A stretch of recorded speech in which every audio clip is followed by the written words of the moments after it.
بنائی ہے, مارکیٹ میں گئی ہے کس کے لیے؟ ہم کہتے ہیں اے میری مقدس ماں بہنو, اپنے چہرے کو سجاؤ لیکن غیر کے لیے نہیں, اپنے شوہر کے لیے سجاؤ, اپنے پتی کے لیے سجاؤ, اپنے شریک حیات کے لیے سجاؤ, کیونکہ یہ فیس, یہ چہرہ, یہ مکھڑا دوسروں کے سامنے کھولنا حرام ہے, یہ لبوں کو دوسروں کے سامنے دکھانا حرام ہے. لیکن آج تو ہماری بہنیں, ہماری مائیں کچھ ایسا کپڑا پہن رہی ہیں جس کو نیٹ کا کپڑا کہا جاتا ہے. سبحان اللہ. اور کتنا بے غیرت ہے وہ باپ, کتنا بے غیرت ہے وہ باپ, کتنا بے غیرت ہے وہ شوہر جو اپنی بیٹی کے لیے, اپنی بیوی کے لیے نیٹ کا کپڑا لا کر دے رہا ہے.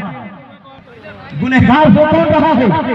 اگر میری بیٹی نیٹ کا کپڑا پہنے کہ کپڑا پہننے کے بعد بھی اس کا بدن ننگا دکھائی دے رہا ہے تو ذمہ دار کون ہوا, قصوروار کون ہوا؟ کیا باپ کی ذمہ داری نہیں بنتی ہے کہ اپنی بیٹی کو بتائے بیٹی یہ کپڑا تمہارے اسلام میں نہیں ہے, بلکہ کپڑا وہ پہنو جو مصطفیٰ نے اپنی بیٹی فاطمہ کو پہنایا تھا, کپڑا وہ پہنو جو غریب نواز کی ماں نے پہنا تھا, کپڑا وہ پہنو جو غوث پاک کی ماں نے پہنا تھا, اجی کپڑا وہ پہنو جو کربلا کی دھرتی پہ شہر والوں نے ضبط کیا تھا, کپڑا وہ پہنو جو کربلا کی دھرتی پہ حسین کی بیٹی سکینہ نے پہنا تھا, وہ کپڑا پہنا جائے.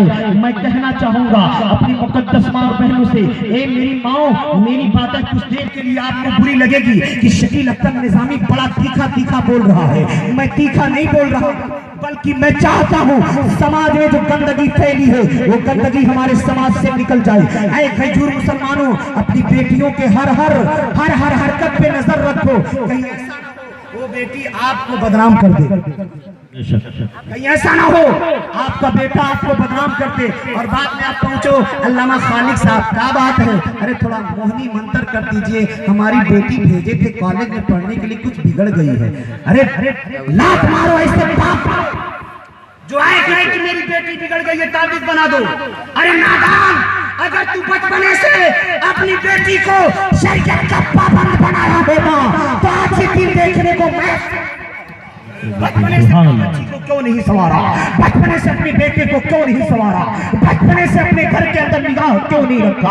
اب دیکھو سنو, جب اس قبر کو کھودا لڑکی اندر جا کر بیٹھ گئی ہے, گھر کے اندر بیٹھی ہوئی ہے, اللہ اللہ غور کرو, گھر کے اندر بیٹھی ہے. کچھ نوجوان جیسے ہمارے نوجوان بھائی بیٹھے ہیں ایسے نوجوان تیار ہوئے ہیں اور تیار ہونے کے بعد دروازے پہ جا کر گئے, دروازہ پیٹنے لگے, اے بہن دروازہ کھول ہم تجھے دیکھنے کے لیے تیار ہیں, اے بہن دروازہ کھول ہم تجھے دیکھنے کے لیے تیار ہیں. اور غور سے سنیے گا, ادھر ادھر نگاہ دماغ نہ بہکے, ادھر ادھر نہ بہکنے پائے, کیونکہ یہ بات اگر نہیں سنے تو بہت پچھتاؤ گے. میری ماں بہنیں سن لو آپ بھی اور اپنے کردار کو سنوارنے کی کوشش کرو. جب اس لڑکی نے دروازہ کھولا ہے اور کونے میں جا کر پھر وہی نقاب وہی کفن پہن کر بیٹھ گئی ہے, وہی کفن پہن کر بیٹھ گئی. جب بیٹھ گئی نوجوان کمرے کے اندر داخل ہوئے, اے بہن آخر تو ہمارے سامنے ہو تو اپنا دکھا, اپنا بدن دکھا, اپنا چہرہ دکھا اور ہم سے بات کر, آخر قبر میں کیا ہوا, کیسے تو زندہ ہو گئی. تو اس نے دھیرے سے اپنے کفن کو سرکایا, ناک تک سرکایا,